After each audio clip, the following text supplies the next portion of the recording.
Bueno, feliz día, feliz tarde. Soy Borja Rivas, os acompaño en esta SPV, esta SPB, esta sesión presencial virtual de gestión contable y finanzas operativas. Como no tenéis ninguna pregunta previa, lo que vamos a hacer es, voy a compartir con vosotros un PowerPoint y me voy a ir recorriendo todos los conceptos más importantes que nos vamos a encontrar dentro del ebook, de tal forma que os sirva de resumen. Luego, no solo vais a poder encontraros este vídeo, que lo vais a poder ver tantas veces como queráis, sino que además vais a tener el PowerPoint resumen. Entonces, voy a ir lo más rápido posible para que se os quede compacto y luego, si queréis, al final de todo, me hacéis preguntas. Como habéis dicho que no tenéis ninguna previa, bueno, no pasa absolutamente nada. Entonces, sin más, comienzo. Dadme un segundo.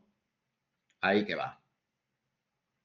Y deberéis estar viendo un PowerPoint en 3, 2, 1 y ahí está. Bueno, lo que os decía. Soy Borja Roibas, entramos en este módulo económico-financiero, lo que es gestión contable y finanzas operativas. Lo que nos vamos a encontrar a lo largo de toda la sesión, además de poder contestar a vuestras preguntas, excepto las preguntas que tengáis sobre el caso, para eso tenéis que hablar con vuestro tutor. No es que nos las pueda contestar, es que directamente no las sé. Y entonces yo estoy aquí para contestaros dudas de conceptos. Entonces, lo primero que vamos a ver es todo lo que tiene que ver con el balance, cuáles son sus componentes, qué es un activo, qué es un pasivo, las diferentes partes, masas y submasas que habrá dentro del balance. A partir de ahí, la cuenta de pérdidas y ganancias con todos los ingresos, los gastos, tipos de ingresos. Me gustaría llevaros hacia el punto de equilibrio, que yo creo que os va a venir muy bien conocerlo, todo lo que es la base real para introduciros en finanzas operativas, que es la gestión financiera en el corto plazo, y terminar con el fondo de maniobra. Entonces, para empezar, ya habéis visto dentro del ebook que nosotros al final vamos a hablar de contabilidad. ¿Contabilidad qué es? Una disciplina que lo que hace básicamente es registrar todas las operaciones que se producen dentro de la empresa. Es verdad que tenemos que tener la imagen fiel del patrimonio y que su destino sobre todo es tener una información fiable para la toma de decisiones. A partir de ahí te van hablando de los principios contables, que son los principios que tenemos que llevar siempre y cuando tengamos que llevar la contabilidad o tengamos que contabilizar o ser contadores. Hay un principio que es el de prudencia. Oye, los ingresos solo cuando se producen, los gastos cuando los veas que van apareciendo. Tenemos otra serie también tenemos el de valoración según empresa en funcionamiento, por una sencilla razón, y es porque no estamos liquidando la empresa. Y luego hay uno importantísimo que supongo que os habrá vuelto locos o locas al principio, que es el principio de devengo. El principio de devengo lo que te dice es que todo lo que tienes que contabilizar lo vas a contabilizar independientemente de los gastos y los ingresos, independientemente de la corriente monetaria. Es decir, que cuando tú tienes un gasto lo tienes que contabilizar independientemente de si lo has pagado o no lo has pagado, y cuando tienes un ingreso igual. Por eso hay muchas ventas no cobradas y por eso hay mucha cuenta de clientes o cuentas a cobrar.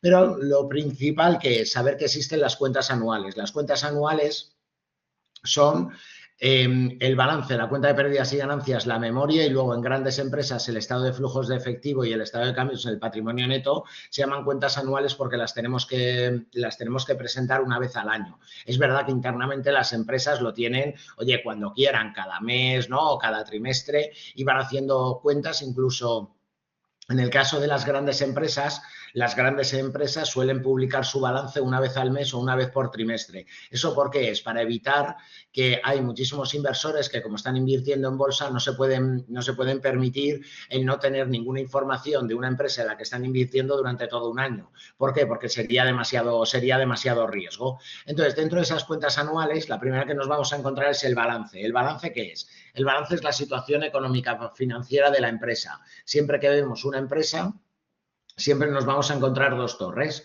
activo, que es todo aquello susceptible de valoración, y patrimonio neto y pasivo, que no es nada, solo es información. El activo es lo que la empresa tiene, el patrimonio neto y el pasivo es de dónde ha venido.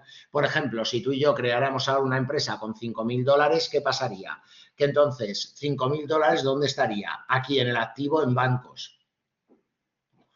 Y del otro lado tendríamos un patrimonio neto de $5.000. ¿Qué ocurre? Que ¿dónde está el dinero? El dinero está en el activo. En el activo es donde está el dinero. Aquí en el patrimonio neto solo está la información de dónde ha venido eso que la empresa tiene. Este activo se divide en dos: el activo no corriente, Un activo no corriente es aquello que la empresa ha comprado cuyo destino no es vender, es utilizarlo. Eso en mi caso, por ejemplo, es mi ordenador. Yo no me dedico a comprar y a vender ordenadores.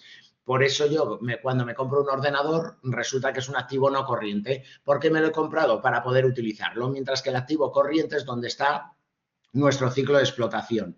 Y como fuente de financiación, ¿qué tenemos? Patrimonio neto y pasivo, donde el patrimonio neto son los fondos propios y los pasivos son las deudas. Un pasivo a largo plazo es una deuda que tenemos que pagar más allá de un año, un pasivo a corto es una deuda que tenemos que pagar en menos de un año.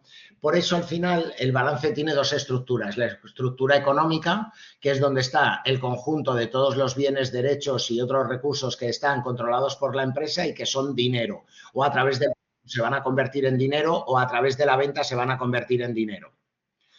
O que también son unidades o tienen capacidad para generar cash flow y beneficios en el futuro. Esa es la estructura económica. La estructura económica, por tanto, es todo aquello que la empresa tiene y se divide entre el activo fijo, activo no corriente y el activo corriente.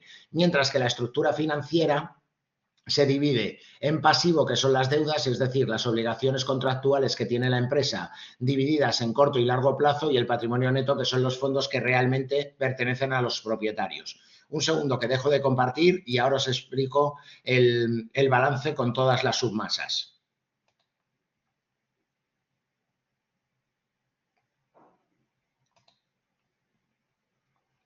Alejandra, si tienes alguna pregunta lo puedes hacer en el chat. Es que no podéis hablar, estáis muteados. Es para que no se quede ruido de fondo en la grabación.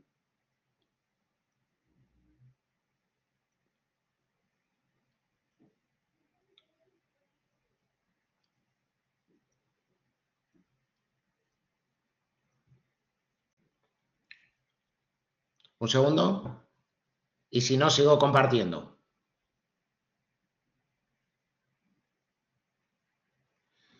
Recordad, la contabilidad es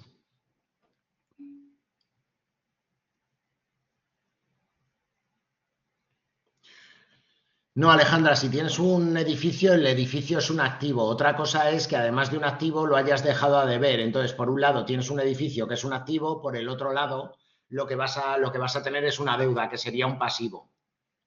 También es verdad que hay muchas veces que a lo mejor tienes un contrato de alquiler a 5 años y por un lado tienes un activo intangible y por el otro lado tienes una deuda porque te has comprometido a pagar eso durante 5 años, que es lo que se llama arrendamientos a largo plazo.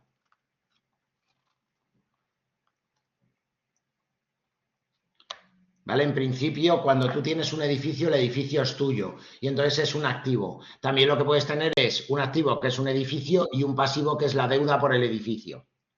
Pero si no, la única forma de que no, es que en principio un pasivo no se va a convertir en activo. Un pasivo se puede convertir en un ingreso porque te lo perdonen, pero nada más.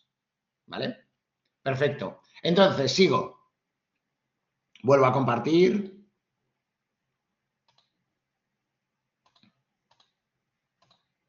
Ahí que vamos. 3, 2, 1. Entonces, el resumen de un balance al final es este que estáis viendo. Tenemos el activo, que es todo aquello susceptible de valoración, y el patrimonio neto y el pasivo, las fuentes de financiación. Recordad, aquí está todo lo que la empresa tiene, mientras que en el patrimonio neto y el pasivo solo es la información de dónde ha venido. Perfecto, pero luego resulta que el activo se dividía en dos masas. El activo no corriente, que es el activo fijo, es aquello que compramos cuyo destino no es vender, es utilizarlo, y el activo corriente, que es a lo que nos dedicamos. Pero además el activo no corriente se divide en 4 grandes categorías. Está el inmovilizado, el activo no corriente e intangible, que es aquel que no tiene forma física. Estamos hablando de páginas webs, de aplicaciones, de software, de programas de ordenador, de derechos de distribución, de copyrights. Por ejemplo, en el mundo farmacéutico, la fórmula de un medicamento sería un intangible. Luego tenemos el material, que es aquel que sí se puede tocar porque tiene forma física. Estamos hablando de mobiliario, los equipos informáticos, ordenadores, servidores, todo lo que tiene que ver con la maquinaria, los elementos de transporte, carros, motos, camiones, coches. Y luego tenemos las inversiones inmobiliarias, que es todo lo que tiene que ver con edificios, ya sea suelo, oficinas, almacenes y luego además tenemos las inversiones financieras, que es todo aquello que la empresa en lo que ha invertido, pero su destino no es vender, es dejarlo ahí. Muchas veces es cuando una empresa posee parte de otra. Y luego el activo corriente es a lo que se dedica nuestra empresa, es este ciclo de explotación. Veis que al principio tenemos existencias que son, oye, pues todo lo que tiene que ver con materias primas, productos en curso, productos terminados, existencias, almacén, como lo quieras llamar, son nuestros productos. Habrá muchísimas veces donde no tengas producto. Por ejemplo, mi empresa en el balance no tiene ninguna existencia por una sencilla razón, y es porque como yo me dedico a dar clase, yo no tengo producto, yo tengo servicio. Por tanto, siempre me aparece como cero. Ahora, una vez que ya tenemos aquí un producto, luego, ¿qué tenemos? El realizable. ¿El realizable qué es? El realizable es cuando tú vendes, oye, perfecto, hemos vendido pero no hemos cobrado, pues entonces ahí aparece un deudor. ¿Qué es un activo? ¿Por qué? Porque en algún momento se convertirá en dinero, además de tener las inversiones en el corto plazo. Y por último tenemos el disponible, que es todo el dinero que tenemos en caja y en los bancos. Por eso es el ciclo de explotación, porque al final todas las empresas es igual. Tú tienes un producto que se convierte en una cuenta a cobrar o en una deuda comercial, que es un cliente, y el cliente te paga. Con ese dinero vuelves a tener más producto, ese producto lo vuelves a, ¿no? Ese producto lo vuelves a vender, el cliente te debe dinero y entonces es cuando ya te paga, tienes dinero y otra vez volvemos a empezar. Mientras que del otro lado tenemos patrimonio neto, que es donde está el capital y las reservas. De hecho, aquí está la cuenta de pérdidas y ganancias. La cuenta de pérdidas y ganancias, imaginaos una empresa que ha ganado 500 euros. Oye, pues resulta que aquí pondría beneficio 500 euros y estaría en el patrimonio neto. ¿Qué significa eso? Que hay 500 euros por aquí dentro del activo que la empresa ha ganado. Lo que pasa es que cuando termina el año tú decides si lo quieres repartir. ¿Qué ocurre? Que desaparece el beneficio del patrimonio neto y desaparecen 500 euros de caja. Si no lo quieres repartir, ¿qué haces? La caja se queda como está porque te quedas con el mismo dinero, pero esos 500 euros de beneficio se convierten en reservas. Luego tenemos el pasivo no corriente, que son las deudas a largo plazo, normalmente por acreedores de inmovilizado, es decir, cuando compras esto, pero a largo plazo, o con bancos. Y luego tenemos el exigible a corto plazo, que son aquellas deudas del largo plazo que tienes que pagar durante este año, y además todas las deudas comerciales o cuentas a pagar. Ahora, la cuenta de pérdidas y ganancias es mucho más fácil, es donde vamos a tener todos los ingresos y todos los gastos. Fijaos, cuando tú te compras un ordenador no hay gasto. ¿Por qué? Porque es adiós dinero, bienvenido ordenador. Sin embargo, ¿un gasto qué es? ¿Cuándo hay un gasto? Por ejemplo, cuando pagamos internet, pasa un mes. O cuando encendemos la luz. Enciendes la luz, apagas la luz, te llega la compañía de luz y te dice, dame 1 euro. Y tú dices, vale, 1 euro de menos que de más. Pues ya está, nada, pues eso es que te lo has gastado. ¿Por qué? Porque ya has disfrutado de ello. Sueldos y salarios que termina el mes y los pagas es adiós dinero, bienvenido que nada, es un gasto. Todo lo que es el alquiler es un gasto. Todos los tipos de interés que tienes que pagar, no los que recibes, los que tienes que pagar son un gasto. Si tienes que pagar empresas externas, son un gasto. Perfecto, pero al final la cuenta de pérdidas y ganancias, ¿qué es? Donde registramos los ingresos menos los gastos.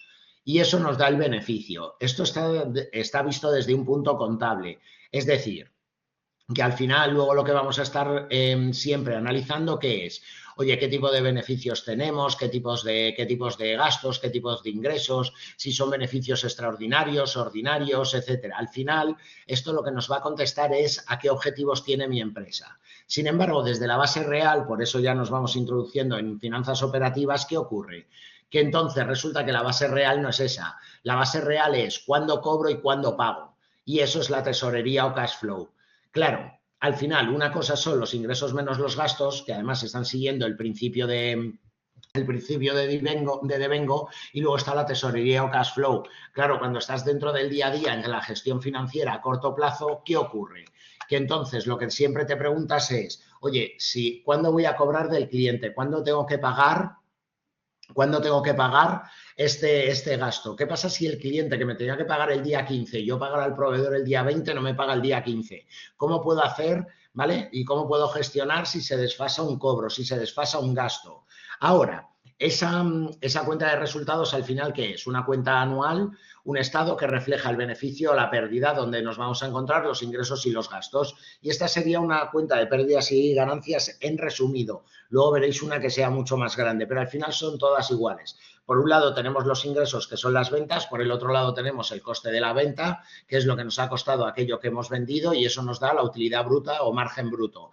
A eso hay que restarle todos los gastos, oye, todo lo que tiene que ver con sueldos y salarios, con alquileres, etcétera, y eso ya nos da el resultado operativo o utilidad operacional. Luego le tenemos que sumar los ingresos financieros y los gastos financieros, que es el resultado financiero, y ya nos da el resultado antes de impuestos. Le quitamos los impuestos y nos da el resultado neto. A partir de ahí tú ya decides si quieres repartir dividendos, si no quieres repartir nada, o si quieres hacer una parte sí y una parte no. Sin embargo, internamente las empresas no miden eso tanto. Lo miden porque lo tienen que hacer y porque luego lo tienen que publicar, pero, por ejemplo, Inditex te puede llegar y decir, nosotros hemos vendido 3.000 millones de euros. Sí, te dicen que han vendido 3.000 millones de euros, pero no te dicen en qué. No te dicen cuánto ha sido en faldas, cuánto en pantalones y cuánto en faldas rojas y cuánto en faldas azules. Eso es información interna.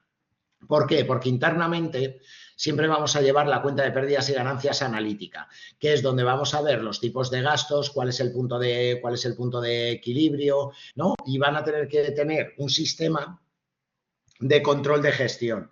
Ese sistema, yo os he traído uno que es muy fácil de entender, que sigue en las pequeñas empresas.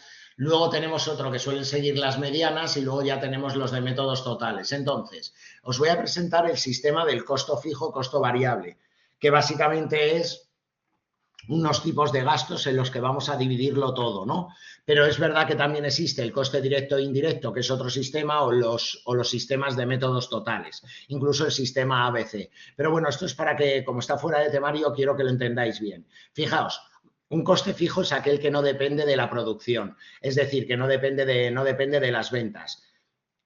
Mientras que un coste variable es aquel que sí que depende de la producción y de las ventas. Al final, nuestro beneficio, que son los ingresos menos los gastos, pero esos gastos están divididos en dos. Y entonces, si nosotros estresamos nuestra cuenta de pérdidas y ganancias, es verdad que nuestro beneficio, que ya lo hemos visto, son ingresos menos gastos. Sin embargo, ¿qué son los ingresos? Los ingresos en realidad son el número de unidades por el precio de venta. ¿Yo qué gano? Yo lo que gano es el número de horas de formación por el precio de venta de la hora de formación. ¿Eude qué gana? El número de alumnos por el precio de venta del máster, ni más ni menos.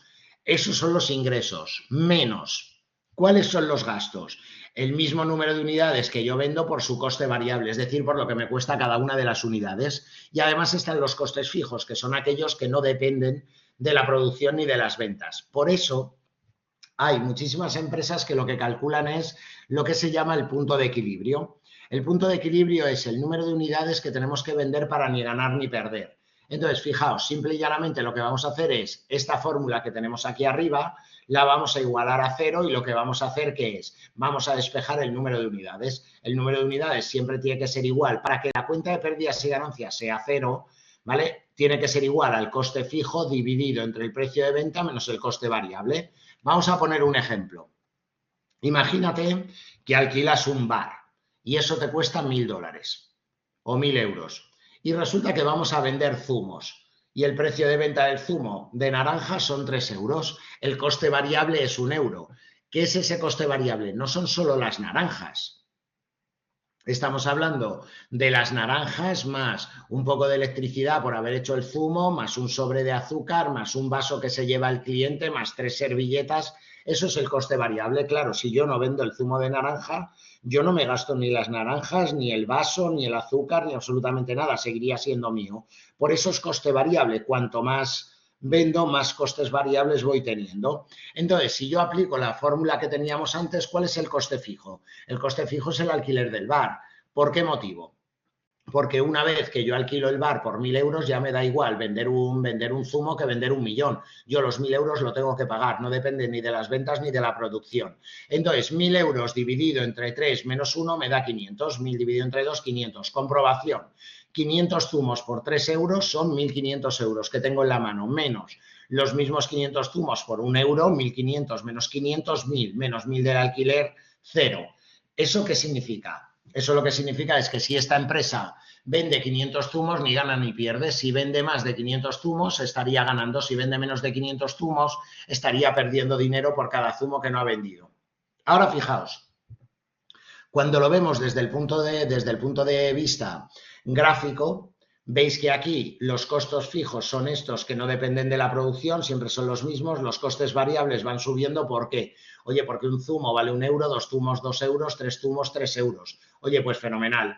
¿Qué ocurre con los costos totales? Que lo tenemos aquí. Los costos totales son los costos variables, pero empezando los costes fijos, su suma. Claro, antes para vender un zumo, ¿cuánto tenía que gastarme? 1.001, y para vender 2, 1.002, y para vender 3, 1.003, y así. Mientras que las ventas empiezan desde cero, porque hasta que no vendes no ganas. Pero siempre vendes por encima de ¿qué? Del costo variable, y esto tiene mayor pendiente. Lo que quiere decir que llega un momento en que se cruza, aquí donde se cruza es el punto de equilibrio. Estos 500 zumos que hemos visto antes es esta cantidad de aquí. ¿Que vende más de 500 zumos? Todo esto sería beneficio. Estaría ganando 2 euros por cada zumo de más que vendiera de 500 zumos, menos los impuestos. Si no llegara a los 500 zumos, ¿qué pasaría? Que todo esto sería pérdida. Oye, pues fenomenal. Ahora, vamos a volver a repasar lo que es el balance muy rápidamente para que lo tengáis, ¿vale?, en la cabeza. Entonces, dentro de las cuentas anuales, recordad el balance. Activo, todo aquello susceptible de valoración, que es lo que tiene la empresa, patrimonio neto y pasivo, las fuentes de financiación. Ahora, ¿qué es lo que ocurre? Que uno de los primeros análisis que tenemos que ver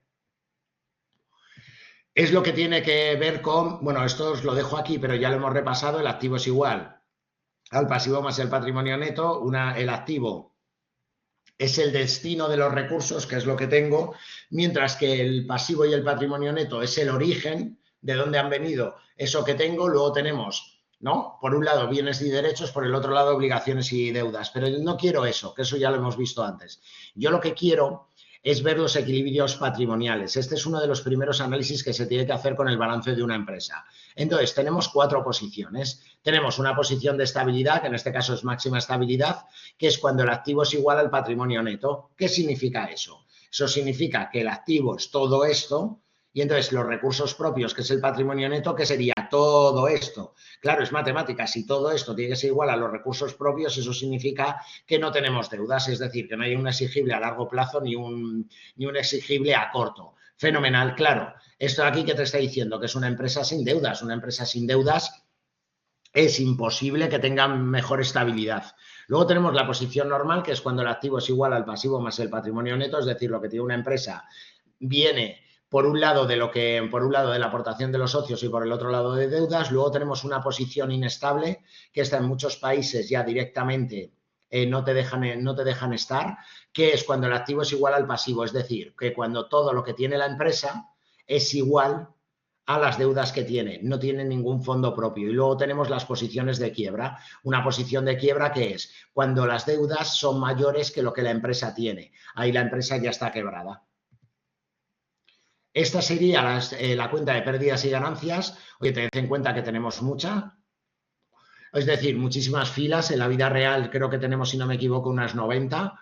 Pero bueno, al final es lo de siempre. Aquí tenemos las ventas, a las ventas hay que ir quitándole todos los gastos, luego el resultado financiero, como os decía, con los ingresos y los gastos financieros ya nos da el resultado antes de impuestos, le quitamos los impuestos y nos da el resultado después de impuestos. Y además tenemos la memoria. ¿Qué es la memoria? La memoria es otra cuenta anual que lo que hace es complementar, ampliar y comentar toda la información, ¿vale?, que tenemos en otras cuentas anuales. Yo cuando analizo una empresa lo que hago es primero veo el balance, luego veo la cuenta de pérdidas y ganancias y luego lo leo la memoria, que es una memoria que tiene 34 puntos, si no me equivoco, y además completamente contables. Es decir, antes la memoria era muy marketingiana, ahora no. ¿Por qué? Porque tiene que ir siguiendo una serie de puntos y explicando cada uno de ellos. Cuando me termino de leer la memoria, ¿qué hago? Vuelvo a la cuenta de pérdidas y ganancias, donde están los gastos y los ingresos de ese año, y vuelvo a terminar con el balance.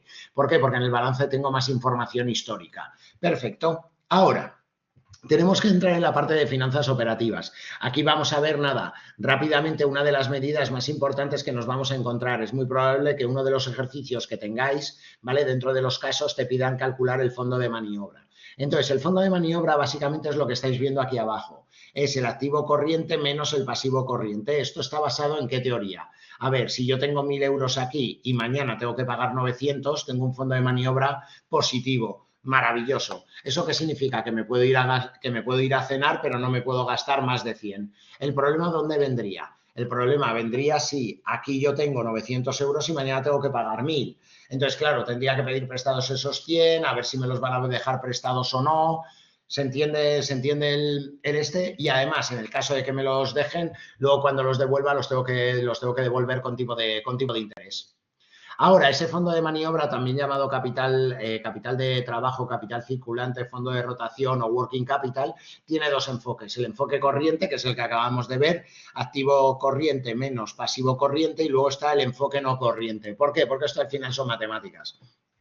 ¿Qué ocurre? Lo mismo me da este menos este que el enfoque no corriente, que es recursos propios o patrimonio neto más deuda a largo plazo menos el activo no corriente. Básicamente lo que te habla es del excedente de recursos y de financiación a largo plazo que te está financiando el corto. ¿Por qué? Porque se supone que del corto plazo vas a conseguir liquidez de forma muchísimo más rápido, y mientras que las deudas a largo plazo ya las pagarás, con lo cual tienes una buena situación.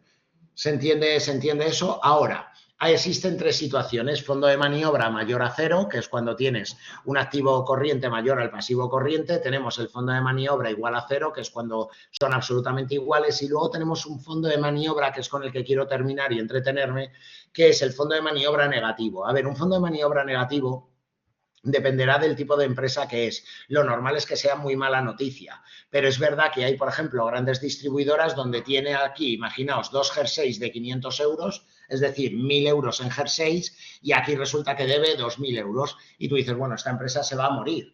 ¿Por qué? Porque no puede atender con 1.000 euros en jerseys 2.000 euros de deuda. Y te llega la empresa y te dice, claro que podemos. ¿Sabes por qué? Porque estos 1.000 euros de jerseys los vamos a vender por 3.000 euros, los vamos a cobrar, vamos a invertir el dinero y luego vamos a pagar las deudas. Por tanto, tengo un fondo de maniobra negativo. ¿Por qué? Porque tengo un gran poder de negociación. Claro, si tú eres capaz de comprar, pero no pagas, vendes, cobras, inviertes y luego pagas, claro, el dinero que necesitas para empezar es cero. Por eso hay muchos fondos de maniobra en grandes empresas cuyo fondo de maniobra es menor a cero. Y luego, el fondo de maniobra al final implica ¿el qué? Implica dos cosas, que es el riesgo y la rentabilidad. ¿Por qué? Si tú tienes un fondo de maniobra muy grande, ¿qué significa? Que tienes mucha liquidez. Cuando tienes mucha liquidez, que tienes poco riesgo, porque si de repente no te paga un cliente y dices, no pasa nada, tengo yo tranquilamente liquidez para poder pagar a los bancos o para poder pagar a un proveedor.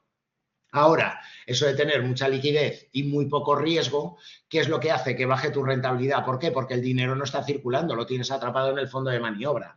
Mientras que en el caso de tener un fondo de maniobra muy bajito, ¿qué va a ocurrir? Que tu liquidez va a ser muy baja, va a ser la justa que necesites, el riesgo es muy alto porque a nada que estés contando con vender, ¿no?, algo de lo que tienes o con cobrar a un cliente, si de repente no se vende o no se cobra, tienes problemas. Sin embargo, tu rentabilidad es mayor. ¿Por qué? Porque el dinero lo tienes invertido y lo tienes circulando. Al final, riesgo y rentabilidad, ¿vale?, no suelen ir de la mano, porque cuando tienes mucha rentabilidad sueles tener mucho riesgo, es lo que tiene. Y esto es finanzas operativas, ¿vale?, que nos vamos a encontrar. Entonces, dejo de compartir y así me podéis hacer las preguntas que queráis. Dame un segundo que vamos a volver otra vez al principio y dejo de compartir.